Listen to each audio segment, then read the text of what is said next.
ang problema po kasi ni Fredo ay pikon siya sa ilang buwan niya pa lang na misis na si Lea. Ilang buwan pa lang? Pikon ka na? Tsaka lang, relax ka lang. Si Lea kasi daw, imbes na magkaroon ng sariling desisyon para sa bago niyang pamilya, ay maya't maya ang hingi nito ng opinyon sa kanyang nanay. May masama ba doon? Masama ba yun? Is it bad to ask your mom? Diba mothers know best? Diba, Fredo? Pero kahit bumukod na nga sa kanilang pamilya si Lea at Fredo, itong si Lea, dahil malapit lang ang bahay o malapit lang ang bahay ng kanyang nanay, ay nagagawa pa rin daw nitong puntahan ito. Hala, everyday palang bisita iglesia niya sa mama niya. Dahil sa patuloy na paghingi ng tulong ni Lea sa kanyang nanay, ay hindi maiwasan na mabad trip ni Fredo dahil mismong ang kanyang biyanan na rin ang nangingialam sa kanilang desisyon sa pamilya. Hala. May special participation na pala si mother sa newlywed. So, ano po ba ang masama dito at ano ba ang pwede pang ayusin dito? Una nating makakausap sa linya ngayon. Is he ready? I see Fredo of Quezon City, 30 years old. Fredo, kumusta? How are you? Kamusta po? Kumusta po? Ma'am Cherry po. Opo, ako po si Cherry, ikaw si Fredo. Kumusta naman? Kumusta ang bagong kasal? Ilang buwan na ba kayong kasal? Bali, 8 months po. Oh, 8 months. Ang bago lang, no? So, love na love mo naman si Lea. Wala namang duda doon, di ba? Mahal ko naman po. Mahal mo naman. Bakit mo na mahal si Lea? Ano naman ang qualities ni Lea na sobrang na love mo? Na parang na-realize mo, eto na talaga yung babaeng gusto kong makasama habang buhay. Hindi ko po alam mong dahilan, basta mahal ko po siya. Ay, ang saya nung ganung sagot. Hindi niya alam, basta mahal ka lang niya. Oh my goodness. So, ano ngayon? Walang dahilan. Walang dahilan? Bakit? Ganun ba yun, Fredo? Pwede pala yung walang dahilan? Basta, parang basta mahal lang kita. Okay, hindi ko alam bakit. I just love you. Ganon? Ganon yan? Yeah? Ganun po. Yes! Ganun po. Ang ganda ng feeling na ganon. Sa mga nakikinig ngayon sa atin, Bea, Nia, Tony, ang ganda ng ganong ano, basta mahal ko lang siya. Walang dahilan. Jackie, oh. Okay. So, ano ngayon ang naging problema natin, Fredo, kung mahal mo naman pala si Lea? Di ba pag mahal mo, walang kondisyon, walang sitwasyon na makakapagbago ng pagmamahal mo sa kanya, di ba? Tama nga po. Oh, tama naman pala. So, ano nagiging problema natin? Kaya lang po, nagka-problema na po dahil doon po sa biyanan po namin. Kumusta Dahil ba si po Bianan? Kumusta ba siya sa'yo? Gusto ka ba niya to begin with? Gusto ka ba niya nung sinabi ba ni Lea sa kanya na ikaw ang mapapangasawan ni Lea? Gusto ka ba ng mother-in-law mo? Bali po nung una, hindi po. Siyempre, wala naman talagang gusto ang mother-in-law na mapapangasawa ng anak, 'di ba? Sa una. Pero nung tumagal na, sa pagsasama niyo na 8 months, okay naman kayo. Okay naman po. So ano ngayon ang nagiging problema natin? Bali, yung nga pong lagi pong susumbong si Lea sa mga problema namin, tapos yung mga gawain namin. So ano yung mga problema niyo na sa term mo, nangingialam si mother-in-law? Ano bang tawag mo sa mother-in-law mo? Nanay, mommy, tita? Mami po. Ha? Mami. So ano naman yung mga problema nyo na pinakikialaman ni mami? Sa palagay mo na parang wag na sana? Yung mga desisyon po namin po na tungkol sa pagbubukod po namin at sa mga gastusin po na kailangan namin bayaran po. Saan ba kayo nakatira ngayon? Nakatira ba kayo kay mami o pabukod pa lang kayo? Pahiwalay pa lang kayo? Bali, nakabukod na po kami. It is medyo done. Malapit nga lang po. Ayun na nga, malapit na nga. O nga pala, malapit lang ang tinitiran mo. Kaya po lagi po siyang nagpupunta rin po doon at di po niya rin sinasabi sa akin na yung mga problema. Pero hindi mo ba naisip na baka naman na mamahay lang si Lea? Alam mo yon, namimiss niya lang yung mom niya. Siyempre, intindihin mo, ilang taon silang magkasama bago kayo naging mag-asawa. Ilang taon ba kayo naging mag-boyfriend ni Lea before you decided to get married na? 12 years po. Ay, matagal pala kayo, no? 12 years. So, parang all in all, wait. Ay, mahina ako sa math. 12 years plus 8 months lang pala. Alright, so almost 13 years na kayong together ni Leia. Di ba? Yes? Opo. Opo. Okay. So, anong mga desisyon ba yung sinasabihan kayo ni Bakit hindi mo nagugustuhan? Masakit ba magsalita si Mami? Or pinangungunahan ba kayo? O meron ba kayong sinasabi na nadesisyonan nyo na tapos papapalitan niya? Paano ba nagiging problema yon? Ganun nga po. Bali, pag may mga desisyon na po kami, bali, sinasangguni po ni Leia sa mother niya, tapos nag-iiba po yung mga desisyon po. Oh, okay. So, nababago. Parang, okay na, napagkasunduan nyo ng mag-asawa, and then, sasabihin ni mami nyo, ay, mali yan, hindi dapat ganyan. Eto ang gawin nyo. So, yun ang gagawin nyo? Opo. Kaya po kami nagkakaroon ng problema po. Nagtatalo po kami. Aha. Si Leia ba, ganun din ang pakiramdam? Bali, kasi po, na ano po siya ng mother niya, yun nga po, bali sinusunod din po niya, kaya po kami nagtatalo sa mga decision po. Okay, kausapin din natin ngayon si Leia. Nasa kabilang linya na ngayon si Leia, ang iyong misis. Leia is the wife of Fredo of 8 months and 30 years old. Magkaedad pala kayo, no? Talagang magkaedad kayong dalawa. Pareho kayong schoolmates ba kayo? Did you go to school together? Paano ba kayo nag-meet, Leia and Fredo? Hi, Leia. Good afternoon. Hello po. Hello. Kumusta? Paano mo ba nakilala si Fredo, Leia? Sa school po. Sa school? Ay, sweet. Sa school nga kayo nagkakilala. Okay. Kaya pala 12 years. You've been together for 12 years. Opo. And Bata ka po. ano yung nagustuhan mo kay Fredo? Kasi tinanong ko siya kanina, sabi niya, hindi niya alam. Basta, mahal ka lang niya. Yee! Di ba? Ikaw, anong nagustuhan mo kay Fredo? Ano po, independent po kasi siya. Ayun. Talagang, Ayun. ano po, yung may paninindigan. May paninindigan. At pinanindigan ka naman niya talaga, di ba? So, Yes. naiintindihan mo din siya pag may mga bagay siyang napagdesisyonan nyo na, napag-usapan nyo na, at gusto niyang panindigan. Dahil, napag-usapan nyo na eh. You've already agreed on it as a couple, di ba? So, Yes. naiintindihan mo ba when he feels a little frustrated na hindi natuloy yung pinag-usapan?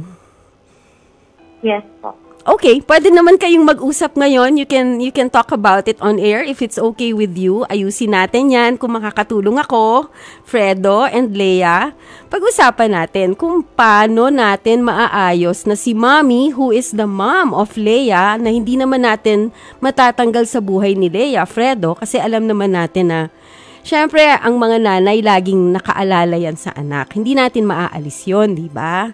So, paano natin lang maaalis yung, ang sabi nga ni Fredo, ay yung aspeto ng pangingialam na baka medyo sumusobra lang naman ng konti. Di ba, Fredo? Leia? Tama po. Sige, usap kayo. Okay lang. Makikinig lang naman ako dito. Apa. Okay. Apa. Love, hindi naman... Ayun naman, may love. Okay. Hindi naman ganun sa... Parang ano kasi yung term ng pangingialam. Kasi ano lang naman ako, nagsasuggest lang naman si Mommy. Bali, parang ano mo lang. Kasi syempre ikaw, independent ka, parang nasanay ka na ikaw talaga yung yung wala kang ng mga desisyon, ganun, sariling desisyon mo. Pero, diba, pagka, misunderstanding, kasi nga, syempre, newlywed, Oo nga. marami pa tayong mga Period of hindi adjustment alam. pa lang kayo eh. Honeymoon stage pa lang to, di ba? If you're 8 months married. Isn't that supposed to be a sweet stage muna, Fredo? Di ba? Tama po. Tama naman pala eh. So, anong problema natin? Mahal mo naman si Leia. Di ba? Opo. Magkasama ba kayo sa bahay ngayon? Nag-uusap ba kayo, magkasama kayo sa bahay ngayon? Hindi po. Hindi ba kayo magka-holding hands ngayon? Hindi po. Okay. Nasa work po siya. Ay, nasa work ka. Hindi ka naman matatanggal sa trabaho. Ngayon, lunch break naman, ano? Okay. Sige, go. Usap kayo. Kasi, misunderstanding lang sa love. Kasi, diba, yun nga, yung masyado kang independent. Pero, si mami kasi, wala naman siyang intention na as in mangialam or pasukin yung, natin, married life. Bali, binibigyan niya lang tayo ng mga advice, ganun, kung ano yung dapat at yung medyo hindi pa dapat. Katulad nung sa, natin, sa pagbabudget, diba, ng mga bills, yung mga ganun. Tinuturuan niya lang naman ako kung paano mag-handle ng budget. Hindi naman yun yung sabihin natin na nangingialam agad siya na kung saan ko gagastin or saan, yung mga ko. Diba, meron pa nga siya mga itinuturo sa akin kung paano magtipid, ganun, i-budget yung pera ng maayos para nakapag-save, diba, para in the future na mayroon na tayong, magkakaroon na tayo ng sarili nating TV, diba, at least meron tayong ipon. Ganun, masyado mo lang na, misunderstood si mami. Fredo, pag nagsasabi ba si mami, gaano ba kalumanay magsalita? Ganyan ba kasing lumanay ba ni Lea o naninigaw ba? Mataas ba yung boses? Malakas ba yung dating? Para sa'yo, hindi... medyo po malakas po ang dating at medyo hindi ko po masyado na iintindihan yung sinasabi, lalo pagka parang mainit po ang ulo. Bakit hindi mo maintindihan? Ano bang lengguwahe ang ginagamit? Tagalog. Pero ba't hindi mo maintindihan? Hindi ko po siguro nga po, baka hindi ko po naiintindihan masyado, kaya nami-misinterpret ko po. Oo nga. Ang sarili mo bang ina, hindi ka rin ba binibigyan ng advice sa pagsasama niyo ni Lea? Bali, may advice din po sa akin, kaya lang po yung mother po ni Lea, regarding po doon sa may pagbubukod po namin, medyo against po. Okay. Kasi po parang namimiss niya po yung kanyang anak. Kaya lang po parang hindi rin po okay. Ayun! Yun! Natumbok mo, Fredo. I think yun ang problema. Namimiss din naman kasi ni Mami siguro si Lea sa bahay nila. Because, Lea, ilan ba kayo magkapatid? Isa lang po. Only child. Yes, so, Fredo, intindihin mo, unika iha, the only child, siguro naman medyo masakit din kay Mami na mawalay. I'm not taking sides, okay? Hindi ako kumakampi kay Lea. Hindi rin ako kumakampi kay Fredo. Gusto ko sa gitna lang ako. Gusto ko maayos nyo to, syempre. Kasi 8 months pa lang naman kayo nagsasama. It's a period of adjustment. Marami pang dapat matutunan. Marami pang dapat malaman sa isa't isa. At sa prosesong yan, kailangan din yung alamin ang mga bagay-bagay tungkol din sa mga minamahal ng inyong napangasawa, 'di ba? Kung mahal ni Lea ang kanyang ina, I think Fredo, part of that process of learning to live with Lea for the rest of her life, for the rest of your lives together, ay siguro kailangan mahalin mo rin si Mami at siguro suyuin mo kaya, hindi mo ba nireregaluhan si Mami? Baka kailangan ligawan mo din si Mami, 'di ba?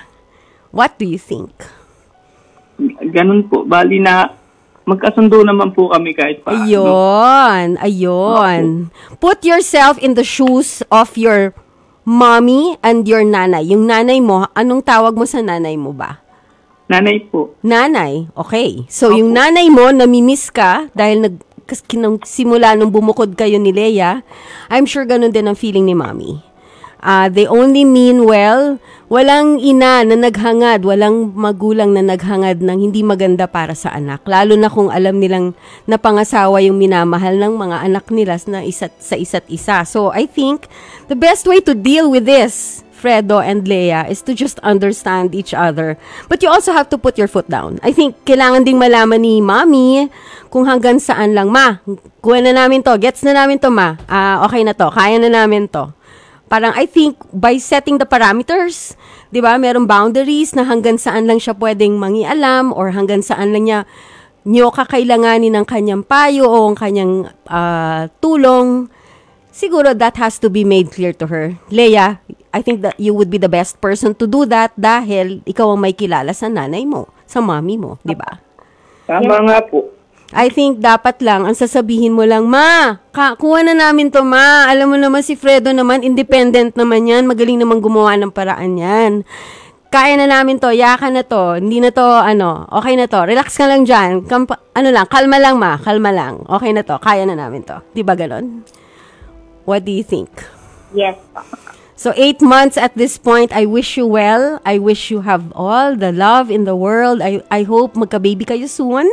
I think that would warm the hearts of your mommy and your nanay. Lalo siguro kayong mapapalapit sa inyong mga ina at biyanan pag nagkaroon na ng anak, di ba? So I wish you both well.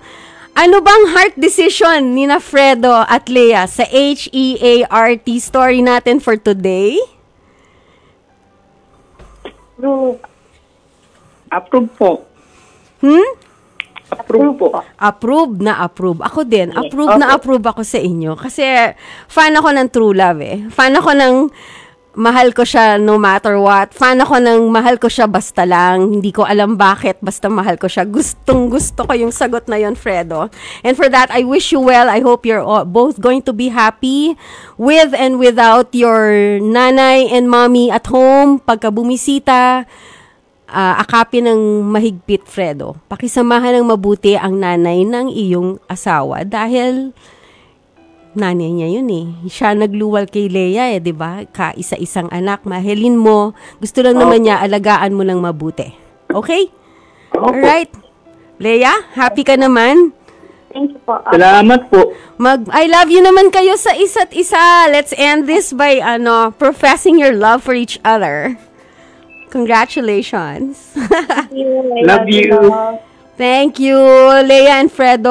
All the best. Maraming salamat. At yan po ang story natin for today. HEART. Approve na approve ang desisyon ni Fredo at ni Leia. Siyempre, bagong kasal pa lang sila eh. This is just a minor